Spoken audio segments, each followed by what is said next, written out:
entonces, señor presidente, en este momento mexicano, en vísperas de una elección tan importante como la elección presidencial, ¿cómo contempla usted el ambiente que priva en nuestro país, el pueblo decidido a defender esta transformación, una reacción fuerte, poderosa?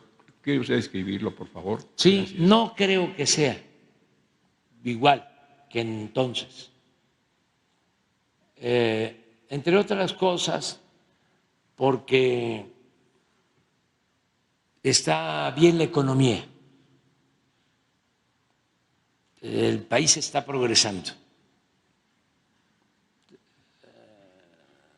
La mayoría del pueblo está muy contenta, se ha logrado reducir la pobreza, pero también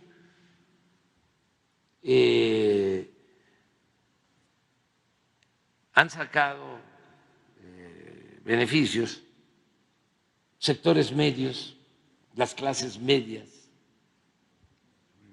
Ayer dieron a conocer el INEGI un dato del número de negocios pequeños y medianos creados. Después de la pandemia. Sí, y se abrieron miles de pequeños negocios. El INEGI dio a conocer ese dato. Y en cuanto a más arriba, imagínense, mis adversarios dicen que yo propicié que se enriqueciera más Slim. Se les olvida que dinero llama dinero. Porque pasó de 30, 40, 50,000 millones de dólares, creo que a 100,000 millones de dólares. Y la verdad, a los empresarios les ha ido bien, a los banqueros, acaban de dar a conocer los datos preliminares de utilidades de los bancos 2022, 220,000 millones de pesos de utilidades. Y ahora estaba yo viendo que un solo banco, que era Bancomer, el año pasado, se calcula ya su utilidad en 100,000 millones de pesos. Yo utilizo mucho un dicho campesino, choco jarocho, según el cual cuando la milpa se da bien, alcanza hasta para el pájaro.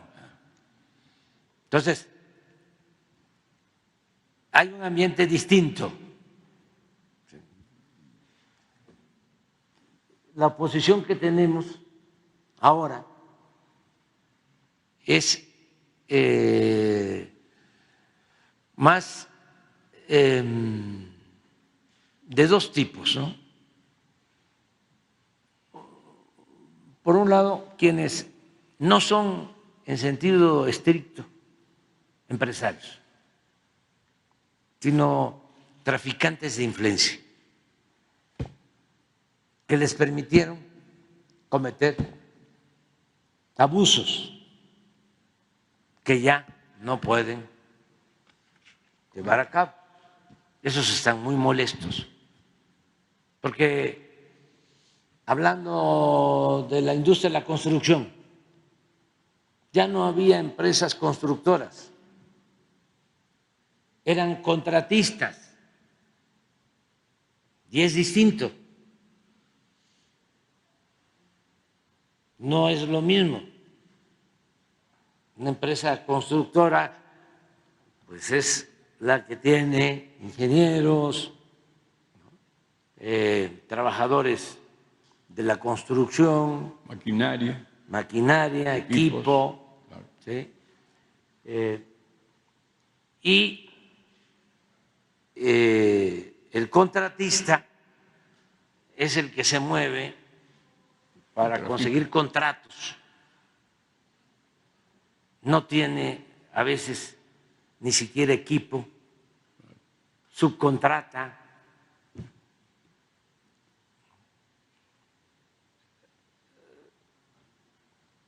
A veces van por el anticipo que se les da.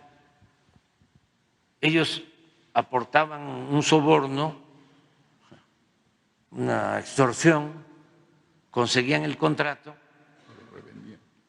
les daban el anticipo y muchas veces ni siquiera iniciaban la obra. O ahí iban poco a poco, no invertían, eso sí, como era la práctica del influyentismo lo que prevalecía, podían utilizar ese dinero para comprarse un carro lujoso. Díganme ustedes las marcas.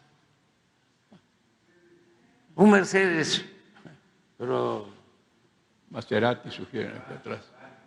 un Ferrari, sí. Sí. Lamborghini, sí. Entonces, porque así ya estaban, ¿no?, al nivel de los políticos y se iban a los restaurantes famosos y ahí se hacían los enjuagues. Entonces, esos pues ya no. Ahora hay empresas constructoras, todavía quedan algunos que nos han dado dolor de cabeza porque no avanzan en una obra, se les tiene que quitar la obra, pero no dejan de causar un daño. Pero todo eso afectó mucho, afectó muchísimo.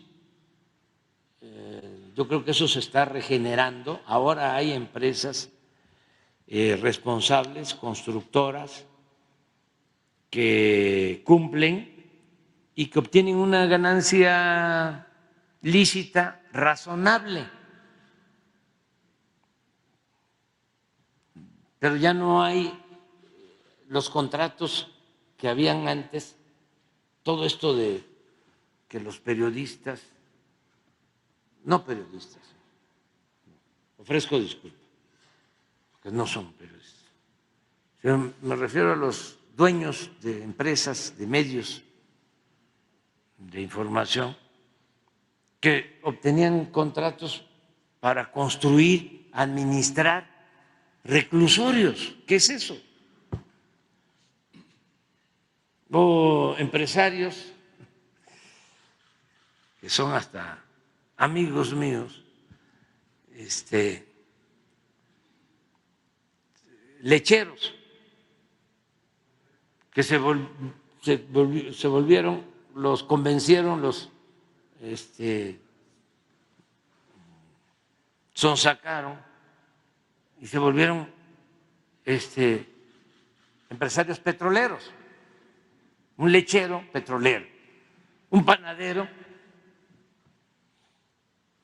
petrolero, y se ríen cuando platicamos, porque además no les fue bien.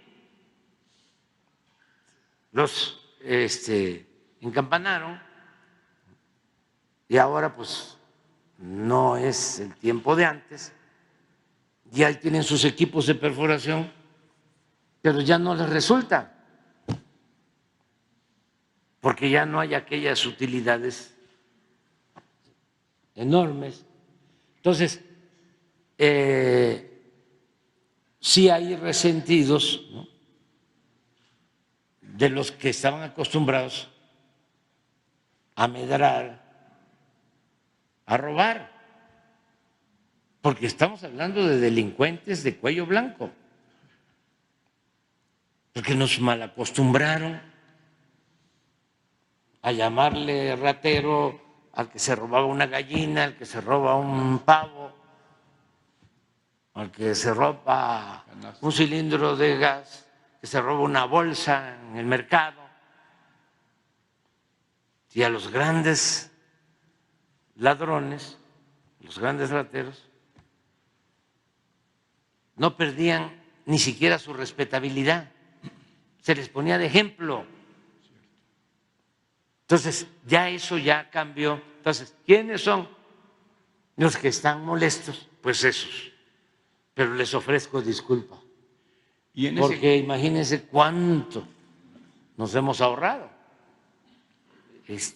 por no permitir ya ese tipo de contratos, ese tipo de concesiones. Entonces, son otras cosas. Y también hay una oposición conservadora, vamos a decir, auténtica, porque el conservadurismo siempre ha existido en México. Cuando triunfa la República, incluso se lleva a cabo el acto de justicia en el Cerro de las Campanas y se piensa que ya se alejó para siempre, ¿no?, la amenaza extranjera. Pues no fue así.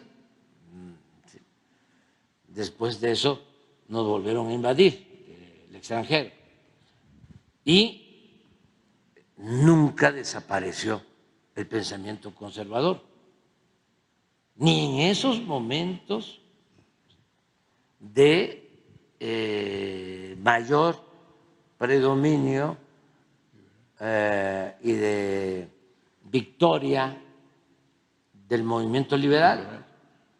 No desapareció. Al poco tiempo, ahí estaba ya, con Porfirio Díaz, que era liberal, con mucha fuerza, el pensamiento conservador. Entonces, sí hay, siempre ha habido un pensamiento conservador. Esos también se oponen a lo que estamos haciendo. Pero yo tengo que agradecerle a los dos grupos, facciones, tanto a los que se sienten afectados porque ya no tienen el privilegio de robar, como a los conservadores genuinos, auténticos. Les tengo que agradecer de que se han portado muy bien y que no han optado por la violencia.